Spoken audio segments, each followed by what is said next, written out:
Hello children, good morning. Today we will discuss about theory of electrolytic dissociation and characteristic of electrolysis. We are including two topics to discuss today. In the previous video, I told you all about electrolytic cell, electrochemical cell, what are electrode, anode, cathode, right? Ions, difference between cations, anions, and cathode, anode. Okay, so let us start theory of electrolytic dissociation. Theory of electrolytic dissociation means how electrolyte dissociate. Okay, and this theory was given by scientist Arrhenius. It was given by scientist Arrhenius, right, in the year 1887. Okay, according to scientist Arrhenius, an electrolyte on dissolving in water dissociate into three mobile ions. Mobile means moving ions, that is cations and anions, and allow the flow of an electric current through it. What I told, according to scientist Arrhenius, point number 1, an electrolyte on dissolving in water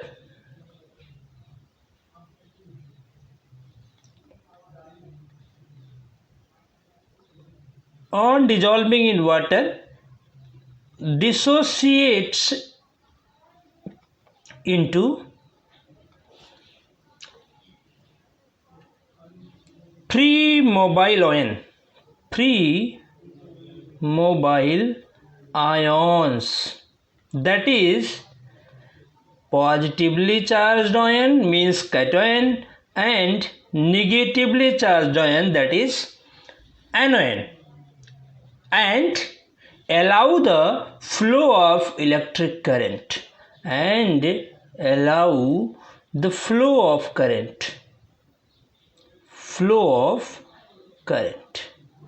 Okay, I hope you people understood point number 1.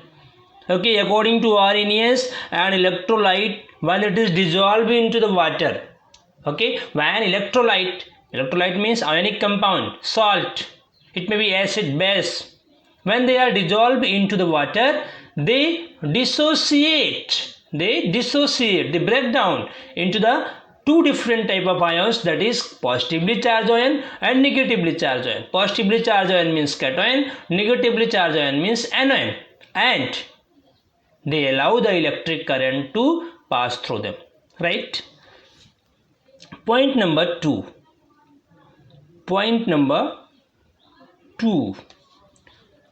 all ions carry an electric charge. We all know ion carry electric charge and are responsible for the flow of current through the solution. Always remember, when we talk about conduction of electric current into the compound, I mean electrolyte, it is due to the free mobile ions present into the solution of electrolyte. So whatever ions we got on the dissociation of electrolyte, that help in the flow of current through the solution. Okay, so what is written here? All ions carry an electric charge and are responsible for the flow of current. Okay, so according to Arrhenius, ions carry electric charge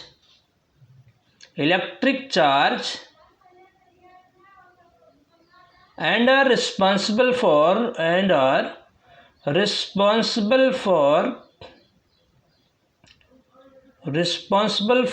flow of electric current. I hope you people understood. Clear? Point number 3. The conductivity of the electrolyte depends on the concentration of the ions in the solution. Whatever amount of ions present into the solution, that will determine the conduction of electric current. Okay, so always remember, conduction of electric current into the electrolytic solution is dependent on concentration, the amount of ion present into the solution. Okay, so point number 3 explains that the conductivity of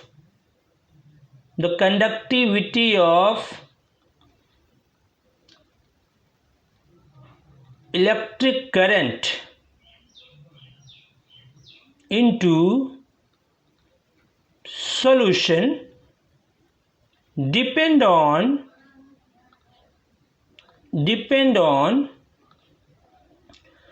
concentration of ions into solution, right?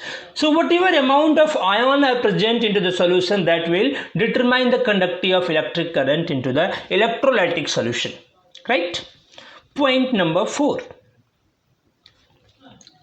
the number of positive charges equal to the number of negative charges. According to Arrhenius, after dissociation of electrolyte, whatever charges we got, I mean cation and anion, okay, into the solution, that is equivalent. It means number of positive ions are equivalent to the number of negative ions into the solution. Number of positive charges equals the number of negative charges in the solution. That's why electrolytic equilibrium is maintained into the solution. Okay, the number of positive charges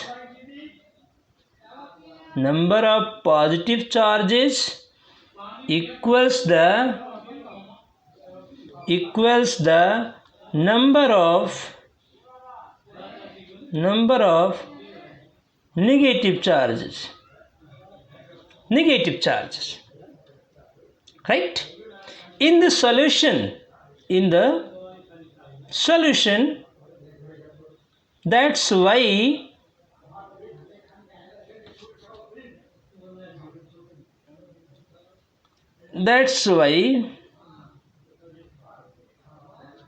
electrolytic equilibrium is maintained. Equilibrium occur.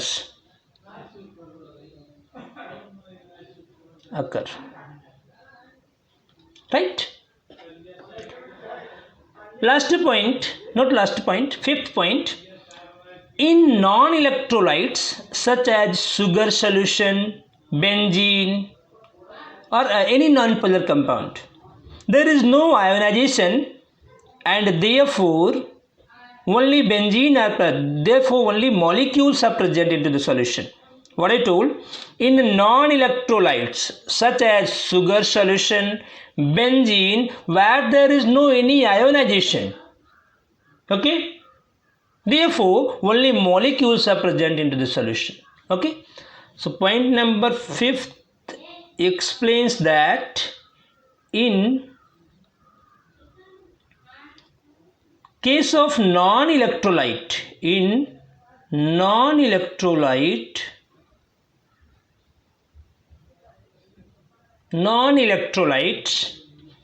such as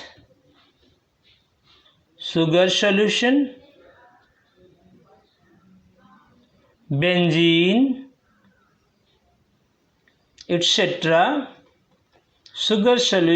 benzene, etc., there is no any ionization.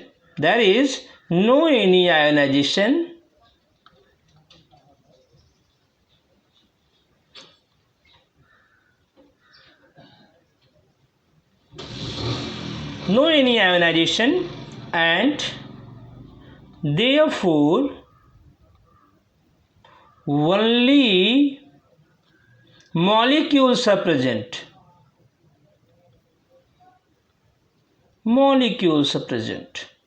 According to Arrhenius, in case of non-electrolytes such as sugar solution, benzene, there is no any ionization, means they do not ionize into the ions. That's why into the solution only molecules are present, right? Last point number 6. The degree of dissociation is the extent to which an electrolyte dissociates or break up into the ions. Degree of dissociation, alpha, many times I told you all. Alpha degree of dissociation, alpha is equal to number of molecule ionize divided by total number of molecule,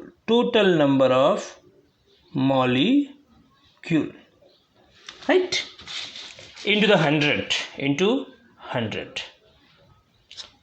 So according to Arrhenius, the degree of dissociation is the extent to which an electrolyte dissociate or break up into the ions.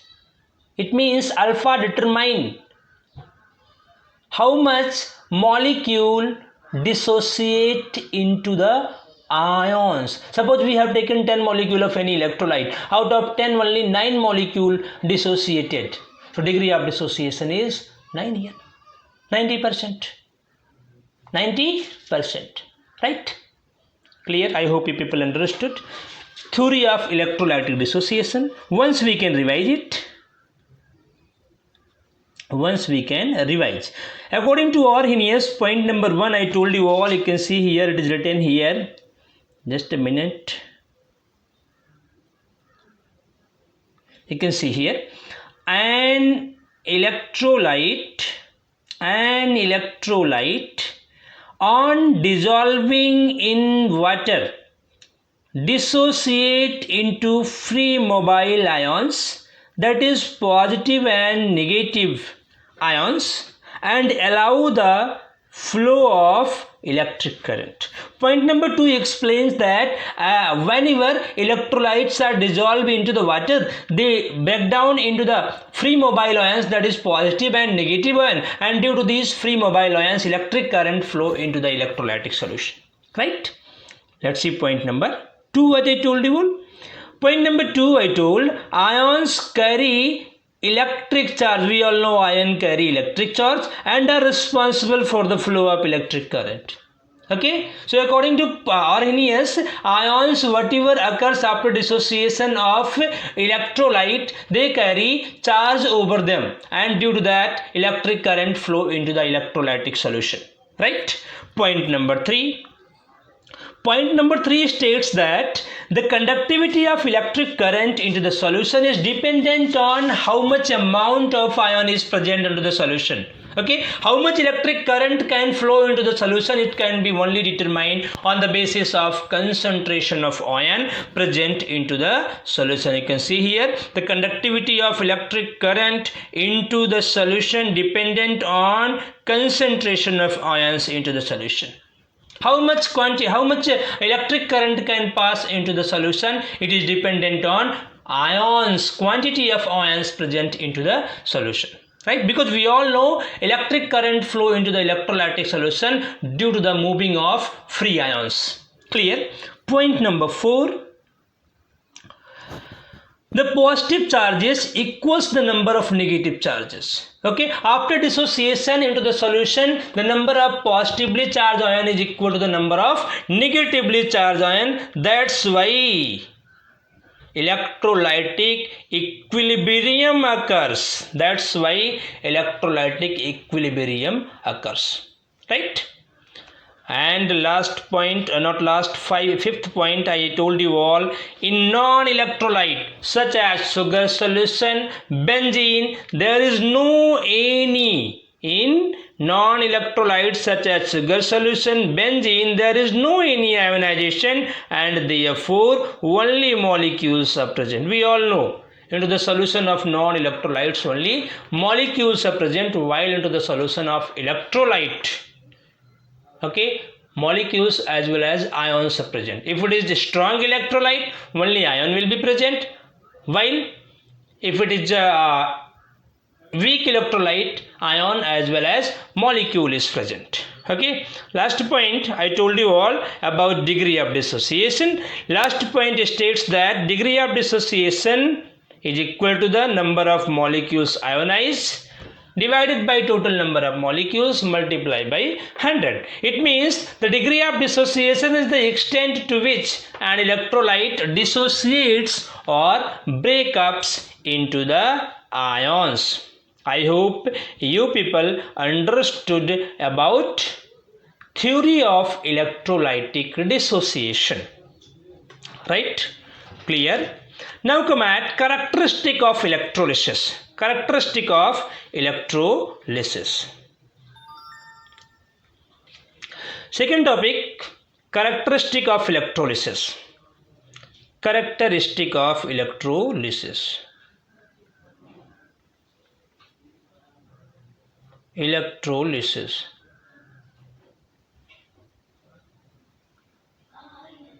Okay. Point number 1. The passage of electricity through an electrolyte causes the positive ion, that is cations, to migrate toward the cathode and negative ions, that is anion, to migrate towards the anode. So if you talk about characteristic of electrolyte, it explains that whenever electrolysis takes place, positively charged ion after dissociation, after electrolytic dissociation, whenever electric current is passed into the electrolytic cells, immediately ions is formed, positively charged ions and negatively charged ion. So point number 1 explains that positively charged ion migrate toward cathode while negatively charged ion migrate toward anode. I have already told you all formula C to C and A to A. Cation migrate, cation means positively charged ion, migrate toward cathode while negatively charged ion migrate toward anode. I hope you people understood the first characteristic property of electrolysis process. Whenever, or you can say as the electric current is passed into the solution, immediately they dissociate into the ions. Resultant ion, positively charged ion and negatively charged ion start migration.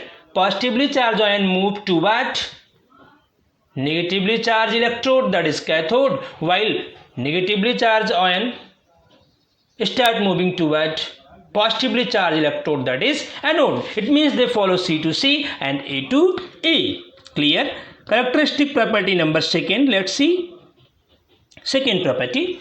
The number of electrons gained by the anode is equal to the number of electrons given by the cathode. We all know anode is electron deficient electrode while cathode is electron rich electrode.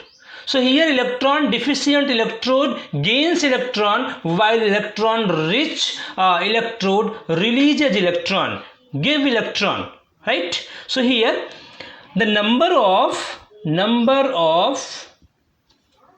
ions, sorry, electrons, not ions, number of electrons gained by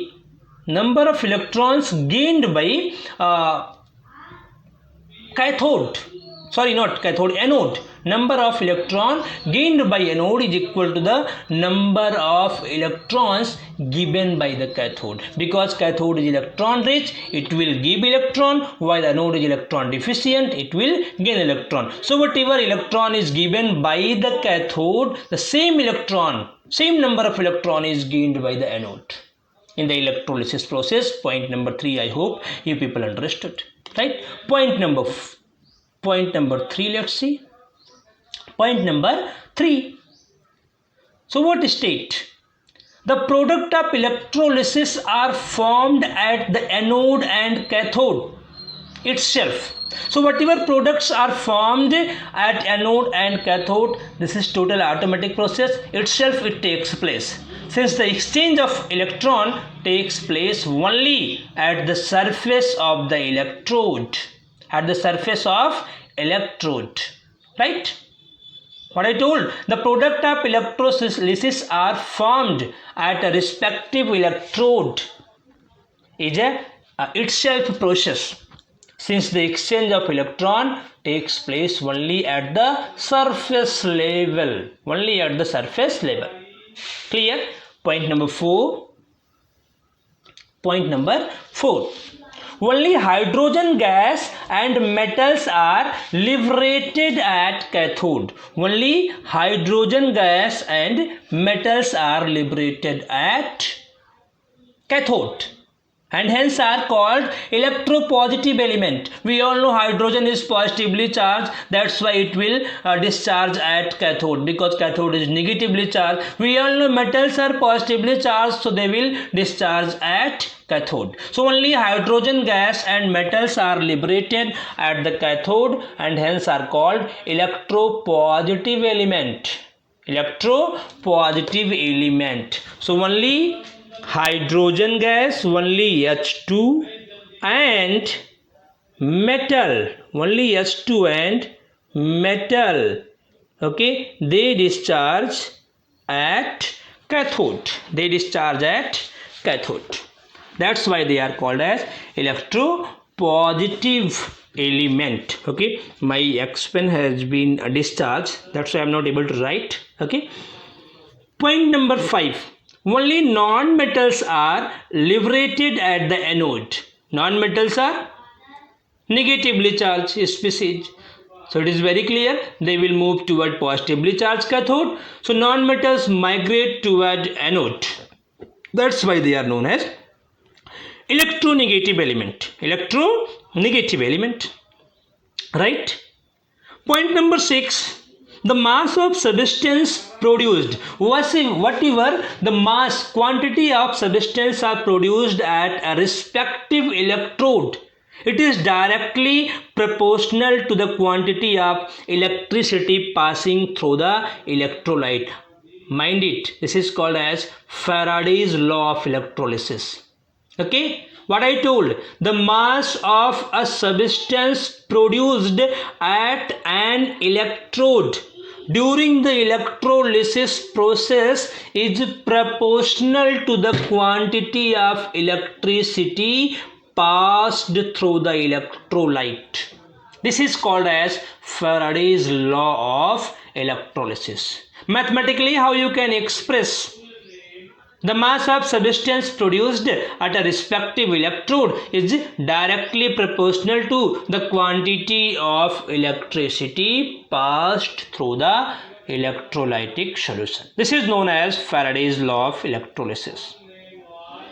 Okay, point number 7 is the process of electrolysis is a redox reaction. This point number 7 I will discuss in next video because my pen has been discharged. Okay, this require a written expression. Okay, so somehow I am not able to write, that's why we will continue into the next video with point number 7. The process of electrolysis is a redox reaction, right? That point I will explain in the next video. Thank you so much.